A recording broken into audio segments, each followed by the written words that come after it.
Hi, this is Sandra Dackow, and what a wild year we've had. We're just emerging from lockdown here in New Jersey. Most people still need a haircut, and I miss being with other musicians and other music teachers. We really miss San Antonio. So instead of being able to be there, we're trying to connect with you using the next best way, which are these videos. I'm here with Behind me, you can see my backdrop of scores from Lux Music Library.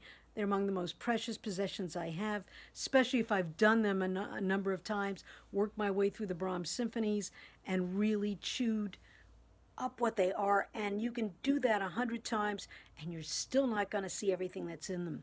Which brings me to an important point. Why do these pieces go on sustaining us, feeding us? It means that even after 100 tries, even after your whole lifetime of embracing and interacting with this material, it's always going to hold out something new. And even though you might know exactly where it's going to go after a cadence or how the piece is going to end, you're still thrilled and you're still delighted because the craftsmanship and the ideas are so masterful. I realize that this is what our students want. It's not just the audiences who can begin to comprehend the intricacies, the level of organization of detail in a work of Brahms. Kids need that too, even if it's obviously very scaled down to within their means technically and their comprehension intellectually. They still need music that's going to sustain them time after time after time. Or I should put it, for the amount of time it takes to learn something in order to perform it well.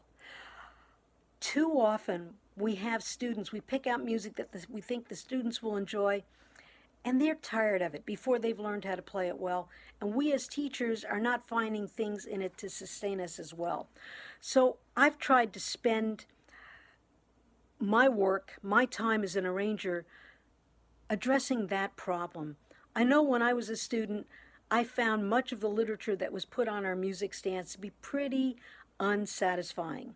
Either you got tired of it very quickly, or worse yet, it was an arrangement of something that you knew, but the arrangement didn't satisfy. The arrangement didn't have internal logic. It was maybe heavily abridged, but the abridgment didn't really make much sense. It didn't flow. So the piece was out of proportion. Different key areas are out of proportion with other key areas. In other words, you've got too much tonic to set up any real tension, to have you really care about coming back from a development section to a recapitulation. I remember the noted composer Francis Macbeth, who was actually a bass player. He was a musician that the band world holds in the highest regards. His tuning approaches, but also his work as a composer. And I remember traveling many miles to hear him talk at the New York Summer Workshop and hear him say, Beethoven takes us out to sea where it's scary until he chooses to bring us back again. And then we are so embracing of the resolution of all that tension. And he takes us out where it's scary. Kids are ready for that. If anything has taught us that the kids are ready for nuanced situations and a lot of tension and a lot of danger, it would be the whole Harry Potter series. And my hat goes off to the author for not dumbing down situations and characters for young readers. She started a phenomenon that really no one would have predicted was possible. Here are these kids with big tomes of highly nuanced and flawed characters. Even the good guys are not all good, and the bad guys are not completely bad.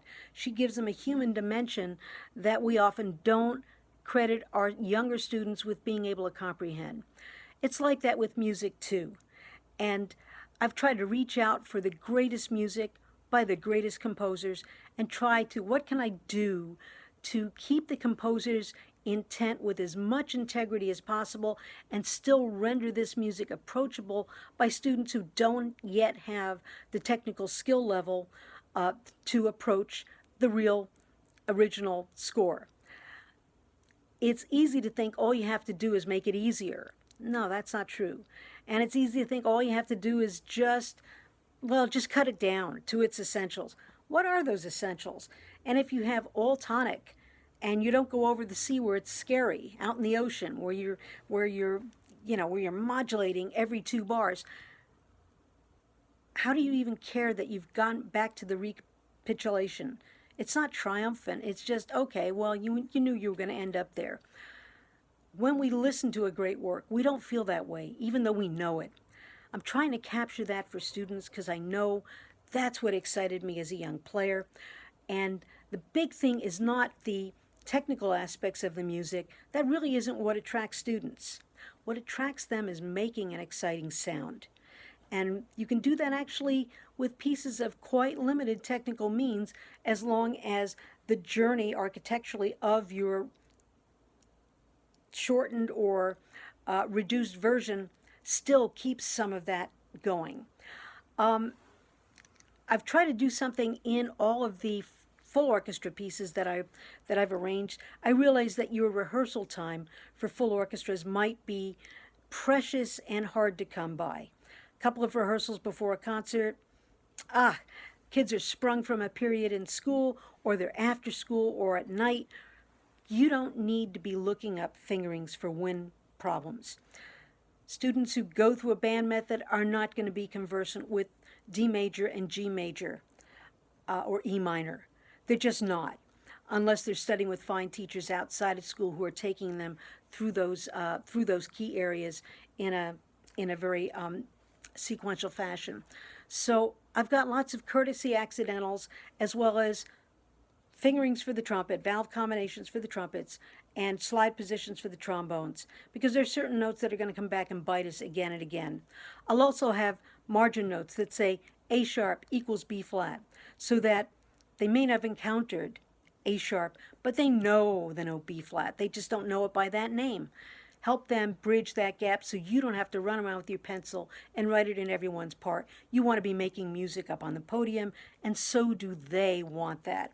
They don't want to be problem solving on a nitpicky level. They want to get right to the payoff, which is the music. So I'll try to put sticking into timpani and snare drum parts. Always instruct the triangle player if there's any fast passage work that they are using 2 beaters and they are suspending the triangle, etc. There's a harp part for all the full orchestra pieces.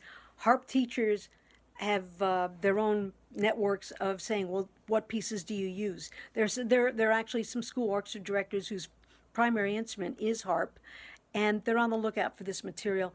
I always put a harp part in. And they want to play, and they should have the opportunity to play every chance we can give them. I've also done, because there are schools that don't have the option of full orchestra. They have very, very large and exciting string orchestras. Well, I want to take that where nobody's ever taken it before and take huge orchestra works and write it for expanded string orchestra. 2 of my favorites are these big blockbusters, the 2 most famous and everybody's favorite movements from Holt's Planets would be Mars and Jupiter. These are for double-sized string orchestra, first violin A and B, second violin A and B, etc. And this way we can get all of the material in there. I try whenever possible not to ever abridge a piece. If there's a solution, I'll go for it. Even if it means the piece is a little longer or more difficult, try to do it without the abridgment. If possible, keep it in the original key. It may not be the best solution, but whenever possible, do those 2 things. Both Mars and Jupiter are full length. Nothing has been left out. Every single bar is accounted for, and students can lose themselves in that sound world and forget that there's not a wind section there. So I've tried to push the boundaries of full orchestra for young players. The idea is you want even a middle school group playing a full orchestra piece to sound like they're in the concert hall, playing Nabucco Overture, playing Tchaikovsky, playing pieces that nobody ever would think they would be able to deliver that much, scary, take them out to sea, and bring them back again and feel like heroes. This is the whole point. This is what our kids want. This is what certainly I wanted growing up. And on the opportunities when that was achieved, I felt like I felt like king of the world. I felt like there was no better place in this world to be than sitting in the orchestra playing great music. I was always bummed out when they passed out an arrangement instead of the real thing. And I was a real snob about that when I first started teaching. And it's so ironic now that I'm an arranger and doing exactly that task, but I'm trying to do it. I'm trying to get the best possible solution. And it's funny, what I try to imagine when I'm doing this is somebody saying to Mozart, okay, you have to write this for grade 3. Reimagine this for grade 3. What are your choices going to be? What are you going to keep and what are you going to eliminate? What are you going to adjust? And if I try to approach it with that mindset and be as honest as I can be in this process, what's more important? What's important? Is it the passage work? Usually not. It's the bigger gesture. It's the underlying harmonic journey. And that's what gives you the payoff. And the Francis Macbeth, go out to sea and come back again and feel like you have survived. You are Ulysses coming back from the Odyssey. And you've conquered. You've conquered and you've earned your success.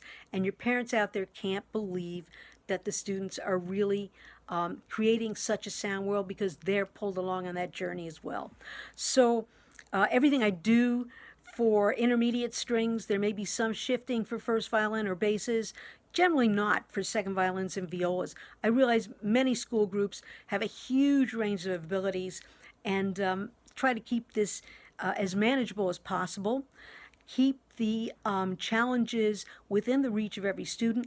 I will put alternative fingerings in second violins and violas that invite them to shift either for ease of passage work or for vibrato possibilities, but those parts can be played entirely by students who are still in first position. We get a big range of that in the Northeast, and the idea is you want everyone to feel like a hero. You want there to be something for everyone. I wish I could be with you this summer. I miss San Antonio. And hopefully we will all be in a different place a year from now, a good place, and we'll be making music again with our students and each other. Thank you, folks.